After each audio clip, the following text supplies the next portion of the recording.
cardom carberado an phan nilitum ata kerala YouTube channel hin pan ninga klong na bending kang sam cardom bajareglo cardom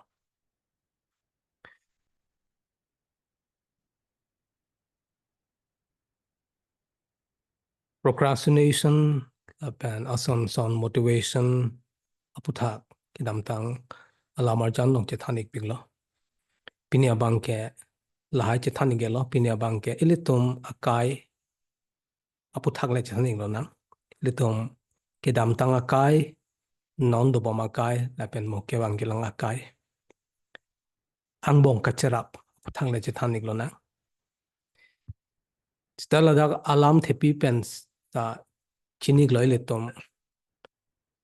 our past doesn't define our present and our future. Laki budam ke ilitum Kedamtang Akai ke non ilitum Dobom Akai Lapen mo Kevangji lang Akai pen thang Akacherap awe.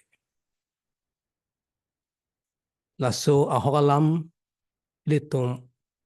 chini tahalo sita ilitum kai keta Kedamtang alam tenene datiti.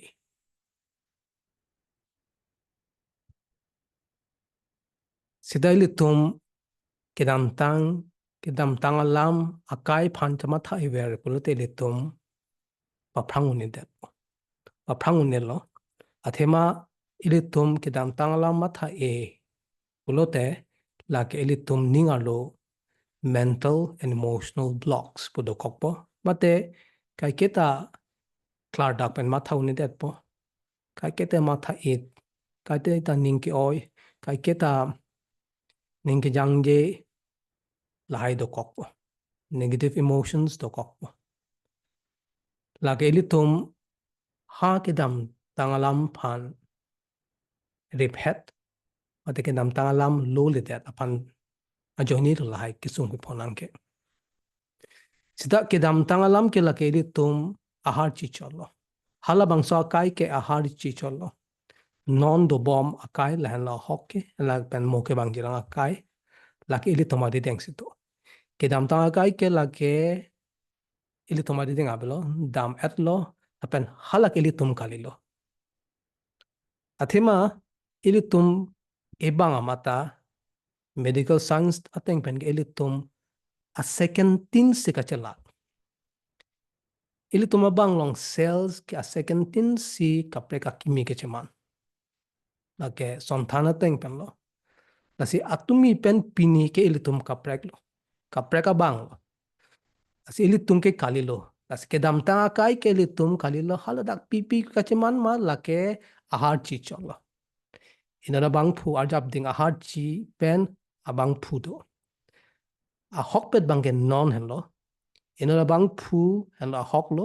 hala bangke a substance avelo hala bangke reality kalilo reality a hokpet ke non hello sida aporta ilitum a hokpet apor bange non lo Kedamtang apor ke laga har chilo lake alita velo lake a hok kalilo tebon se ilitum Kedamtang Akai phan kamatha e ajokne ajoine matha tenine det teni unida ajoni ilitum non Dobom Akai aphan isi kasik sak isi keteng bring do koglo ki kam ke do koglo amasi ilitum Aphrang unidel flow of the lo tapu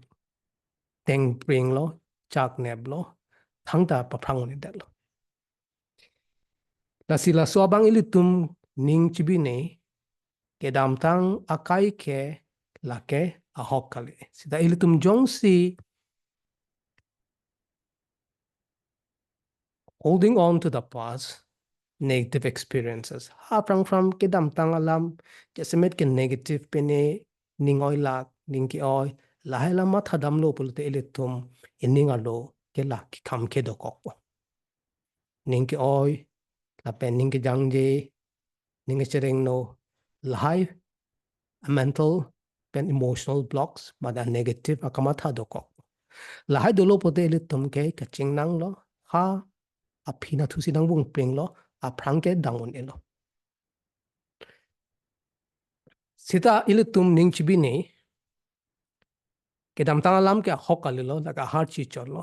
Lapen ilitum phan isia jakong nang pi. Ilitum manutin phanta la non present aja kong nang pi la so jakong pe ilitum kedamtang alam pen ke cepa jokon pame. Cepa dak prup on. Laka ilitum non present phansi kai ke ta RD pinang po present phansi matha enang po la populote hala pasa bang kedamtang akai bang aphiong na ave ong po RD ave ong. Athema ilitum phan jakong nang pi non la present moment mate non la ke Dobom Akai hut pini non la so jakong ilitum phan nang pi ilitum kachung waja jakong to. Kalang Kedamtang Akai hut pini pina chaman pin tum pini chaman lo ening kama tha huta chaman lo. Tebon sita pini kachung waja jakong ke ilitum long do la so jakong kachung wai pen ilitum mo pina pini chaman po. Lapen hala kedamtang alam pen ta akai pen ta ilitum la poche than pet un lapen chep la so ari ilitum manang kok het ari la ining along la po nang rak het ari cheplok la so jokong ke non ilitum long sido non like tha lang mena long da mix nang natural long pipli ke aphrang ki inki cholo sa non bang ke ardi ke me pik lang me pik a pipli te bon sida hut isi ke a hom long si is jona inki lo pipli bang ke seta pipli bang chamat hathe ke ne ki inki pu chamat hathe ke alang bang non aning je parong lo along along mir along kim amir along along mir dam si chung sip dam lo aning je parong lo hala pen thang ke chara ave ke ahut isi ke inki lo sa non ke inki kali lo lasun nak ili talo ahut isi pini pu se ili tum non ke kali lo ahut isi pini claim that chok that pu lahai ta la ke aho kali lo ke dam tang lo ke aho pu ke ili tum ta pipli lo inki kali lo kasi Aphrang pi ake me ke no lahai chaman dat pusai le tum non pen kachara wabel lake plang mena aron lo nature aron lo pethi aron lo lake inki ta pipli chaman po pipli ta Aphrang ke inki lo sita non ke kali tet ke so na sili tum ta non ke kali lo Aphrang ke na sili tum muni la phan ing sai no lake henodak le la ho Aphrang la son son le pul tum puno ili tum phan la bang nang puno tema ili tum ke idam tang kali ke ilitum ke damtang kali ilitum ke non pini ke prek tang lo ka prek abang phulo as ilitum thang ke cherap ta we pas pen ke andi ke damtang akai pipi ma ke cheman lahai pen ilitum thang ke cherap we tebon se inning abang asi lo kang thir lo thulong to inning han lo muni da tum ahutur ke thenai ilining a joni ilitum teni une da te ke damtang alam la so joni ilitum non ekai phanang pasung do kok ti seta ili tum chini ni la so aja kong nang pig de lo nang ni long ta ni li long ta ang li tum game pa tho tum chini po isia video game phal pathulop te ang deng do a level do tang li isia level long unet dat pulote nang li pa pride dat reset that pen uthot akimia level pam pang cheng to phone son sa sili tum nona kai ho ke dam tang pipi ba chaman hala ta pa pride dat non la video game ka pathua son sili tum reset un ining phanda che reset un la pen paprai etsi puthot ke me pen ke cheng pen ekai ki pame un la pen isia kai dengun la pen isia kai atwar dam la so ja kong ki litom phansin hum pek talo la si kai ki te ning chibi ni ilitum ke akai munila kai ke si ke dam pusipo journey la si jasemet ke hem kong long pen towar long ke dam labang si kai ki te ning chibi ni ekai ke isi hem kong long mat akar long nang li che thabik lo la sin hala si ke bek lo hala dak luji doi rear view luji po rear view mirror po labang ke api theklong long ji hala so a mirror ke do ke pia phang lo lage man tu ni phan hotel hot ke lang ji pha o pene pena wang lo pene pena hem kong long api pen wang lo phan sin lang chon ste ili tum rd ki pine ke Aphrang hala ke mantu ne pancho la son thak si ili tum Kedamtang Akai ke mantu ne pen matha po o isi ke char le ya phan mo la pu isi hem kong long wang ponang tong der de ye phan isi ke chire ji mek ye je phan la son thak si Kedamtang Akai te ili tum ke pho an bang mantu ne matha dam me o ni la son klem dat lo la so po si la son chaman dat lo ka char le ji phan ka chire ji phan e kai long Kedam pa me je phan ke chire ji phan si ili tum Kedamtang Akai ke chima thani mantu ne pen non hem kong long ke beka son ala rear view mirror long aso luji long che lang ke mantu ne hopen lang chone sita ili tum ke Aphrang si lang ni ke Aphrang ne lang le polo te lak ke kaching ko do kok accident to kok po mate pinya ke me ke ma adim ta ke mi adim ta la pu par pon phet po dam pon phet tong pon phet po tong si Aphrang le lang le polo te Lapen ili tum un la so ili tum phanang ke kok pring mo pen che than ik lo Kedamtang la ke a hok kali Kedamtang Akai ke la ke a har chi chot real life kali hala ke real life le pudang lo hala ke a hok kali lo a hok ke non hen lo Kedamtang Akai bang ke la ke fake lo hala ke a hok kali lo substance avilo la ke a har chi chot lo la son ili tum Kedamtang pen che pa jok lo pote ili tum damun pa Aphrang ningar jang tang pen damun po la sili tum Kedam ta ko son lo che pa jok det un phili tum men chon ham chon krap la putakali ili tum isi aking kam chior chat ma jer su en chat pen non chire pon penya game pathu jang level an pa praet po cheng tu pa me ka chire Aphrang ka chali penan do loke Kedamtang Akai long ke pho pin ne ke la ke li tum phan lang ke than ji phan ka chali ansu se ke chere ji phan si la si li tum pejo ma jer su keng kam chior chat na ko ba so keng kam la lo la pen isi bang ke li tum mindfulness practice pulo la ke isi hala insam jin pen ili tum apor ke mi hot apo do nang po ada prang de chok mate nang la apor ke do ma jok awi pina dimalong ma jer so isi do thing pen nang le me thang phan la pu chithe max lock the pe chithe la pu chen chithe phan la pu ar ki ka charju rd ki chipi la lo la pen la son max lock the pen in ning phan la pu rd ki chipi si la ka ma tha ta la son nang li breathing la so ni la chithe ki chen la phan ar ki cherok tok pen arjuni la pen isi rd pini la son ka ma tha bom hut thola in ning bang Aphrang a phi dam ji pina pi cha mo mo ning kan ko pi cho ham po ma te hala Aphrang alam ta ma tha pi se la bang men ilitum la so exercise klem lo pote non bang si rdp po la sun si non phan rdp bom lo pote ilitum mindfulness practice dulo pote non ka cherok tok bang do po non kai ke da sun ka cherok tok abi dulo pote ilitum hala Kedamtang Akai phan ke hal hai phan ke ilitum rdp pibidat po hala bang ke prai bom la thema ilitum non ajakon ke bi ke non present ban si ke pi mindfulness practice po nang le non pima chema la phan si rdp po la sun bom polo te ilitum aning bang ke hala pu na thudam delo Kedamtang alam phan ma tha thelo la sun si practice do bom po ili ning ta isia thir do bom po thema la tumu bang ilitum chini ni e phong hula pasa long pinichiman lo pole le tum non un ideji palam ke avelo la ke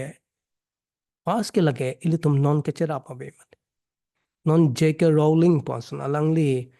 lo thui tok lo Harry Potter sita majok ta alang li a lo thui sapa pe del print publish pipe del amat si along ke dam sida ning chi pa bede alang li along dim dam lo chok del lo stahla ke dam tang lo ni hola chok te ple phong chok de ble chok de ji pulasan ma tha thi der ma alang li bang damom no long kri hini andam long kri hini ta alang li a lo thui deng de der lo Harry Potter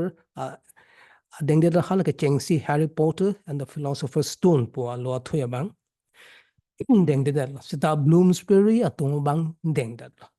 ma cha lang li alua thui pe thia dang thang phlo la si tum hala Aphrang hut un eder lo pule un eder lo jeep wali Aphrang hut chok eder lo pule chok eder jikali athema hala Aphrang pen ke non ka chera babe Lapen practically tum kopilo claim po hok pet peni claim nei ke son to claim po tum Kedamtang alam phala po paveda ji polote practically tum koson la claim po kyong dong atum ke koma nani anam chodom dim dam po chardom dam po lata make sen lo kaprek kaprek bethang ke kroa teng pen anam kardom dim dam si ason son claim dam po seta nangli hem long amata labang claim mi nangli jatle kroi pu seta isi practically claim it me lake isia lo long tok nang po nangli let go ritual pula phan ke la so tok nang po nangli hala Aphrang ke dam tawa kai long nangli phan pi lo non nangli ning long ke ba kai ke na ma tha e pa tha e ber nangni ning phan nang pa jang je beret nang pa favorite la ya hormu bang tok ge nang po isia lo no tok nang po tok de la phin nangli la hai ke tok tang la so lo insek isi pada chor nang po mate mi kai du nang ko mi kai du nang po lason ki klem ke la ki ili isi psychologically ili ninga phan hala Kedamtang Akai pen na punang pahilo bom po lason klem bom lo polate isi abe do bom po nang lason klem bom lo pote o lake me chuer lo lake avelo hingsek i la avelo lake lason isi ninga bang kachelar do po klem ber polate ani wang klem la chok pade nini thom be klem la chok eme thang pen chelang rai nang po la pupulote nang li ani sila ininga bang ke pass pen ke connection of that po tasan claim ber pulote nalo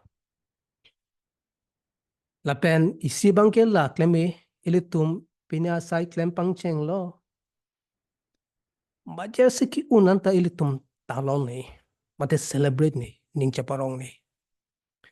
nang le jil poje pi pen noi mane nang li hema asor tum pen noi isi ning chaparong ne bajer su veli unanta non nilia son pinya alua thui nin me thang jung jung son bete alua thui kelang po he tang de loprote osomar phan pinya him pi po pate osomar tum phan ajut pon len po ning chi parong po peni lason claim lason lopote isi a confidence me ning ke the do ko panang le mo hula ke the ansi un ansi ning ke parong ji ke labang ke wang bedet pun labang uni dat po asi ke ba prang ke lason lo elitum success pu ke lason lo ma cheso ke claim majersu claim ken kam ke jon do marsier si claim ni majersu si enchon ni la ki en pen litum un vek po la son ki un hut si majersu vet pus dai litum ning cha parong lang ko ning sar po celebrate lang ko talon lang ko po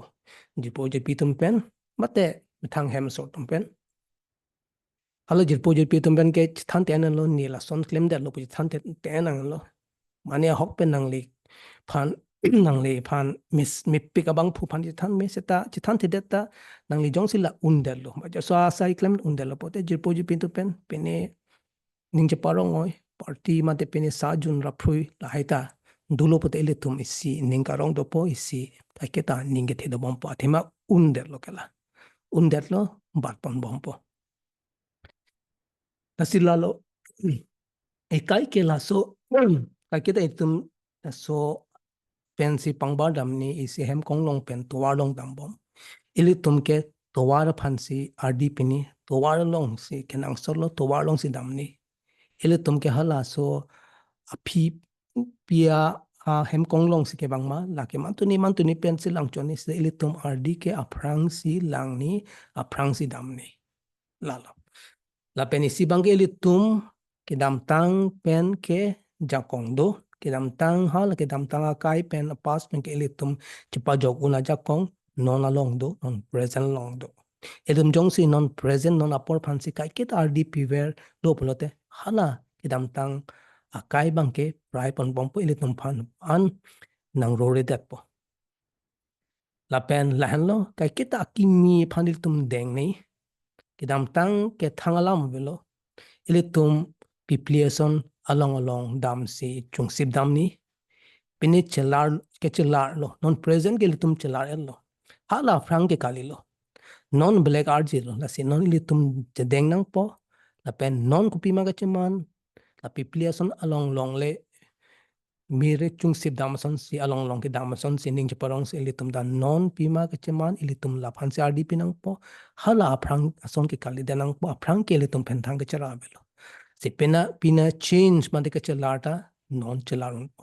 chelarun po athema inkile in piplin ke inkipen pipli ke cheman ilitum pisi cheman hone deb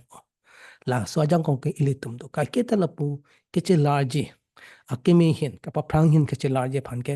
nangli long ta jakong do ni long ta jakong do la ka ke ilitum ning chibeni lamen ke dam tang alam pen ke ilitum thang ke cherawa ve ke dam tang lason lo pele tum on edia jikali la si la ilitum chepa ve danang po kai ke ta ning ke chepa the do nang po ilitum ke pipli inki kalilo kurbang thu